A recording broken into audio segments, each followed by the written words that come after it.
before we come into your presence, Lord, we ask for guidance, for wisdom as we tackle your word this morning. Panginoon, mamuna ka sa amin, ikaw magbigay ng karunungan. Kayo po ang magbigay sa amin ng lakas ng loob, Panginoon, sumunod, maging obedient, Panginoon, sa inyong mga salita, especially ngayong Panginoon, salamat sa umaga na pinagkaloob niyo sa amin, sa magandang mensahe ng totoo, Panginoon, na kayo ay sovereign. Wala kami kung wala kayo, Panginoon. Salamat. Muli, humingi po kami ng guidance and wisdom sa mga Amen. Okay, no? So, good morning again, everyone. So, medyo matagal tayo dito. Kaya Martes kasi. Ayun, so for the past 4 weeks, we've been discussing about dreams, no? Yung mga pangarap natin. And actually, dapat second week ako ng May, no? Pero nagkaroon lang na conflict sa schedule, no? So, alas, nandito tayo. So, big dreams, no? Let me start by reading muna, no? Genesis 12 verse 1 to 3. Then we'll go on from there. So if you have your Bible, so you can read along then, no? So Genesis 12 verses 1 to 3. The call to Abraham, chapter 12 verse 1. No? Now the Lord said to Abraham, go from your country and your kindred and your father's house to the land that I will show you. And I will make of you a great nation, and I will bless you and make your name great, so that you will be a blessing. Verse 3, sabi dito, I will bless those who bless you, and him who dishonors you I will curse. And in all of the families of the earth shall be blessed. So, purihin sa Lord sa kanyang salita. So again, for the past 4 weeks, we've been discussing about our dreams. No?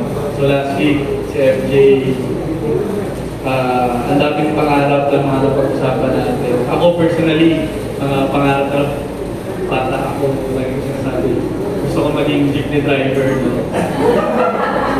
Kasi na-amaze ako nung nakaipit yung bento dito. Galing nila.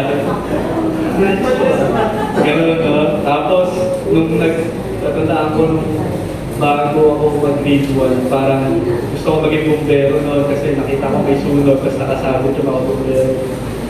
Mga panaginip or yung mga dreams, pangarap ng mga kabataan. Pero as we grow older, no, as we live sa Christian walk natin, nag-iiba yung mga mga pangarap natin sa buhay. No? And this morning we will be discussing kung ano ba yung ibig sabihin, no, to have that godly pangarap or yung godly dreams, no, sa buhay natin. So, itong mga pangarap or what are big dreams, no? First point here, no, dreams come from God. No? So it says here sa material natin, no, that big dreams are not just wishes or fantasies, no? They are God-given visions for your life to go beyond yourself. So, yung dreams or yung pangarap natin sa buhay natin, it's not supposed to be a fantasy, it's not supposed to be something that you wish for only upon yourself, but it's a God-given vision sa buhay natin. If we truly believe in Christ, and if we truly believe in walking to be Christ-like sa buhay natin, our dreams na pinagkaloob or indwell sa atin ng Panginoon, no, must be a vision for His glory. Second point, no, yung vision na yun na binigay or yung pangarap, no, na binigay sa atin ng Panginoon, no, again, must not stop sa pagiging ano natin, no, kailangan sarili ko lang ito, pag sarili ko lang. Binigay sa atin ni Lord yan, not only to go beyond yourself or to worship Him or to give Him glory, no, but to be a blessing to others as well. Kagaya ng binasa natin short passage kanina, no? Si Abraham, no? Binless siya ni Lord, no? To be the nation, to be a blessed nation. And yung dream na yun na binigay ni Christ, no? Or ni God sa kanya, yun din yung vision ng dream dapat natin or ng pangarap natin. Again, not only to dream big, no? But also to be a blessing or to be blessed, to be a blessing to others. And then, another point here that not only na we should have that dream indwelt in us through the Holy Spirit, to our faith, to our walk in Christ, to be blessed and to be a blessing to other people, but ang prerequisite doon, or the first thing na kailangan natin gawin doon, is to be rooted in a relationship with God. Like Abraham, God calls us first into relationship with Him. Then He pours His blessings so we may bless the world, or we may be a blessing to other people. So 3 points yung dreams na kailangan natin maintindihan, no? For us to be aligned, no? To be aligned dun sa Christian faith natin or sa walk natin with God. First, again, just to reiterate, no? Dreams are from God, no? Big dreams are not just wishes or fantasies. Kailangan may vision tayo from the Lord. Second, yung blessing or yung dream natin ngayon, inevitably magiging blessing tayo sa ibang tao. It's not supposed to be self-serving, or hindi kailangan na selfish yung magiging outcome na. Because God has given us that dream and that position to bless other people through our position kaya sa pangarap natin. And then lastly, kailangan, in order for us to do all of those things, kailangan rooted tayo in the gospel, rooted tayo in a relationship with Jesus Christ. Hindi pwede mag-start tayo, gusto kong pangarap maging bumpero, maging jeepney driver, gusto ko maging doktor, gusto ko maging policeman, pero at the end of the day, self-serving yung purpose natin. Kasi most of the time, as Christians, parang sabi ni Pastor John kanina, no, minsan nagiging ninibe tayo eh. Yung mindset natin is set on worldly things. Hindi natin na-imagine or hindi natin naiisip, nakaalala na ano ba talaga yung purpose natin here sa mundo natin. Of course, is spread the gospel, to evangelize, and to give glory to the Lord. And kung yung dreams natin is not aligned in that, how can we say that we are truly walking in the faith? How can we truly say na, Lord, gusto ko hindi ko pwede bigay pangarap. No, again, ako rin, at fault ako dito, no, kasi minsan, yung aspect ng buhay ko when it comes to my dreams and pangarap ko sa buhay, nare-reserve ko for myself. Hindi ko, or madalas talaga, nalilimutan ko na ipag-pray hanggat ma-remind ka lang ako ni Lord na tama ba yung tinatahak ko, or is this my will for you? So, let this be, or let this serve as a reminder for all of us that our dreams must be aligned and rooted in the gospel, in the relationship with Jesus Christ.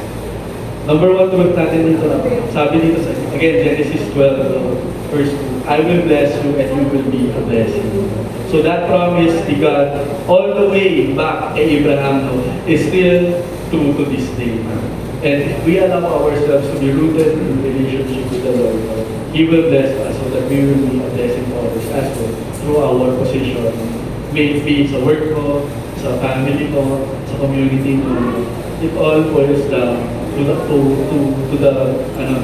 the Great Commission talaga. Now, second point here, ano ba yung purpose behind our dreams? Or what are the purpose? Or what's the reasoning behind the dreams that we are having sa buhay natin? So, I would like you to ask ourselves or to reflect what God wants us to examine. Number 1, yung dreams ba natin serve and help other people? So yung dream mo ba is gusto kong maging manager kasi gusto kong palitan yung boss ko na magpahirap sa akin. Diba? Ay, sumatas mo tama. May mga ganun, no? May mga ka-work ako na, ito, pagkakalaga. Pwede ko posisyon nito, mga ganun, no? Tama ba yun, no? Is it godly? Is it rooted in the gospel? Of course not. It's based on hatred, based on jealousy, diba? So, hindi siya okay, no? The second point here, pwede natin i-examine is, are they all about ourselves, fame, money, or love? Minsan, may inggit sa puso natin. Bakit sa ganito, ang taas ng posisyon, ang lakas kumita, grabe yung pera, grabe yung bahay, grabe yung nakita ko, gusto ko lang ako. Parang sa Senado nag-work. Joke lang, no? Politika bawal din dito. Pero anyway, no, Lord, sorry. Pero just a good example, no, that yung envy, yung jealousy, tsaka yung inggit sa puso natin, no, it's not coming from the Lord, no. Yung dreams natin, yung pangarap natin, again, as we've established earlier, kailangan rooted saan? Sa gospel, sa relationship with Christ. And that dream must align to be a blessing to other people, not just self-serving. Third question here, third point here na kailangan i-examine, no? God may not allow our self-centered dreams to succeed. Yun yung kailangan natin maintindihan, no? Yung pangarap na gusto mo may not be the will of God for you. Ako gusto ko, before nga, maging jeepney driver. Eh kung hanggang doon na lang yung binigay sa akin ni Lord na yun yung ending, no? Masakit for me. Kasi nga, parang as I grow up, gusto ko pang mag-achieve eh. Yun yung human nature ko eh. But kung yun yung ni Lord sa akin, I would gladly take that. No? Yun yung mahirap tanggapin sa atin. No? As human nature, gusto natin umangat tayo sa buhay. Diba? Maraming pera, maraming sasakyan, maganda. We are not striving na, alam mo, I'm not saying na masama yung ganong pangarap. Don't get me wrong. Church, again, don't get me wrong. Hindi masama mangarap na magkaroon ng magandang buhay. No? Hindi masama mangarap ng buhay ng masagana. But nagiging masama ito or nagiging it separates us from God or nagiging sin to if yung pangarap na yun nagiging detrimental sa walk mo or the relationship mo kay Lord. First example, yun nga, no? Yung gusto mo, hindi na pagbigyan ni Lord. So most people, nagtatampo, magagalit kay Lord. Lord, ito yung gusto ko, pati mo naman binigay. Therein lies yung misalignment natin. Again, ano yung una natin na pag-usapan? Kailangan yung dreams mo, rooted in the gospel, aligned, no, sa relationship natin kay Lord, and must be a blessing to other people. Again, I'm not saying na masama mangarap ng buhay na masagana, buhay na masarap. Sino ba namang ayaw nun? Pero una dapat nating iisipin is kung ano ba talaga yung gusto ng Lord para sa buhay natin. Kasi if everything, or if we give everything kay Lord, everything that we ask for, we pray for, according to His will follow. So, huwag natin kakalimutan na dapat yung dreams natin align doon. So, masakit na hindi matupad yung mga gusto natin. Pang-apat, our big dream must profit other people, not just us. We must be a blessing to other people, not just us. Profit in a way, na pera ba to? Paano profit ba to? Sa tingin nyo, pera? We are not talking about money here. We are not talking about material things here, yung profit here. Ang profit na pinag-uusapan dito is, ano? Ano yun? Kingdom po ni Lord. Kingdom ni Lord. Okay, ano ba yung Lord, makawalan natin dito? Wala naman tayo kakakin natin dito. Hindi yung pangarap natin, yung kingdom lang ni Lord. The way we tell the gospel or we share the gospel to other people, that's how they profit off of us as well. Hindi pera, hindi oras. Material na bagay yun, immaterial na pakamundong bagay yun. What we can give them through our faith in Jesus Christ is sharing them the gospel, is sharing the kingdom. Okay? Yun yung totoong profit. Diba? Yun yung totoong gain sa mundo ito. Last, or better yet, sabi dito, our dream must include becoming a greater servant of Jesus Christ.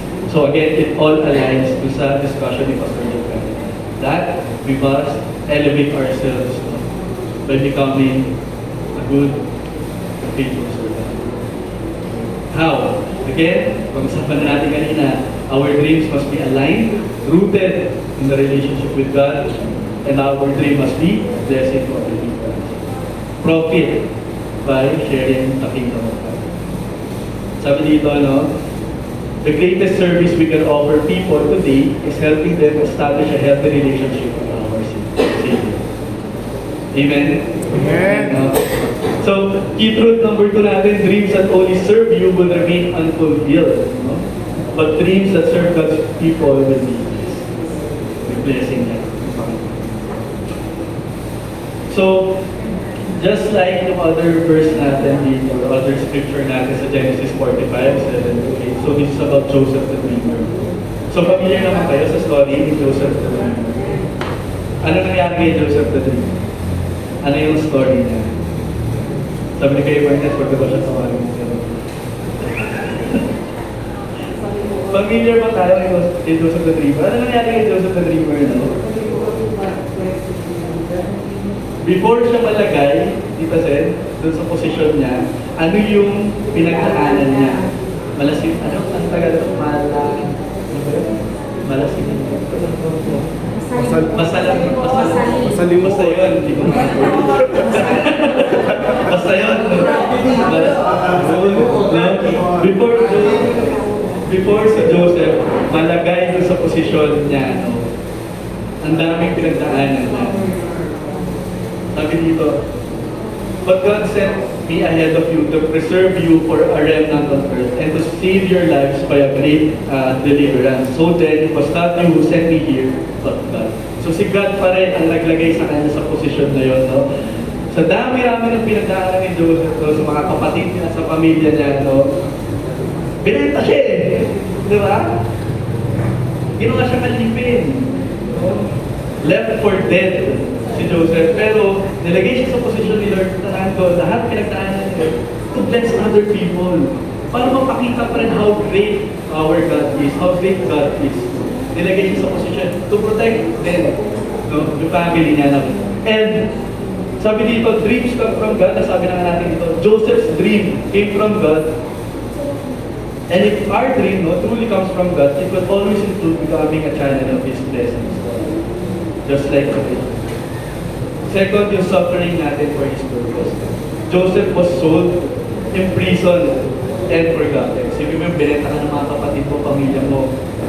Ako, di ko may imagine, bibenta ka ni mami, no? Magkano ba kilo ngayon?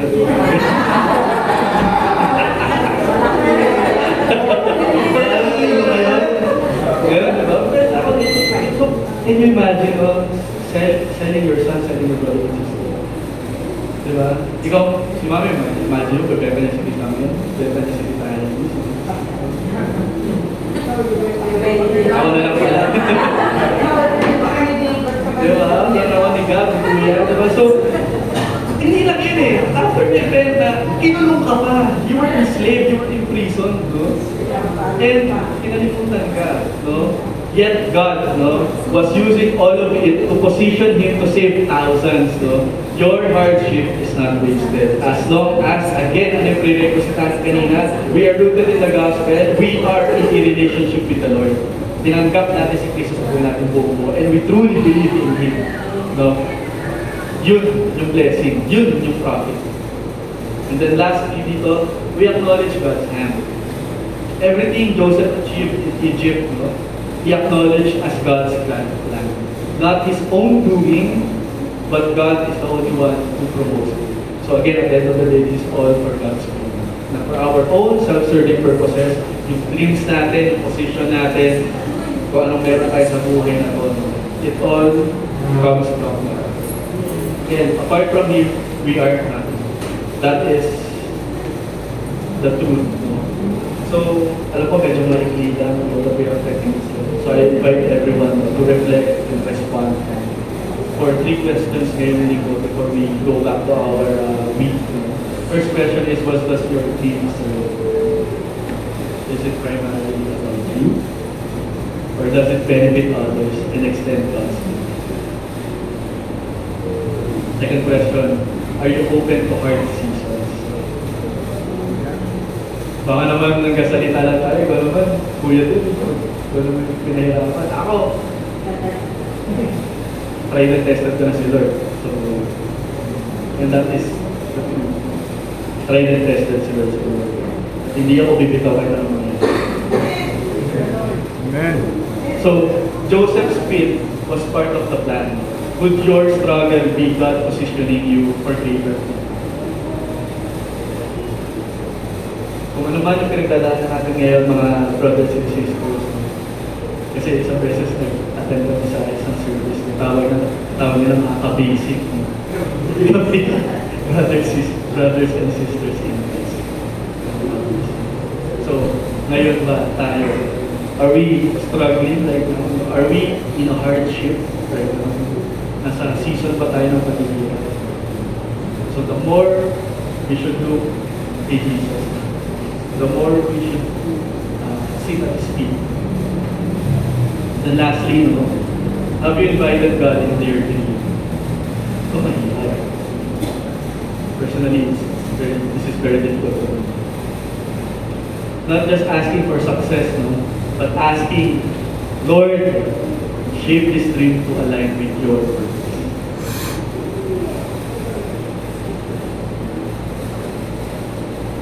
Sabi dito sa Genesis 12:3, and all peoples on earth will be blessed.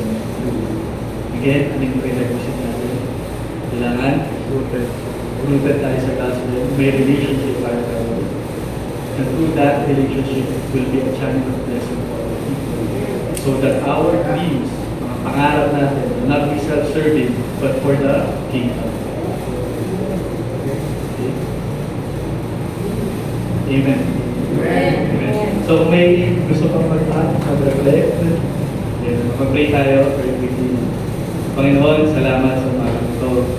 Salamat, Panginoon, to shape our lives, our dreams, our decisions, our everything. Lord, we acknowledge that you are sovereign. We acknowledge that you are almighty, that you are gracious, that you are just. And Lord God, we sit at your feet, Panginoon. We trust everything in your hands. We ask for forgiveness, Panginoon, sa mga panahon na nanghihina kami, sa mga panahon na nagda-doubt kami, sa mga panahon na self-serving yung mga decisions namin. Panginoon, lead us, Panginoon. Lead us, not just only for this morning, for the coming weeks, but for the rest of our lives. Let us be humble, Panginoon, and acknowledge that apart from you, we are nothing. Lord, let us trust you with our lives, each and every moment. For these things we pray.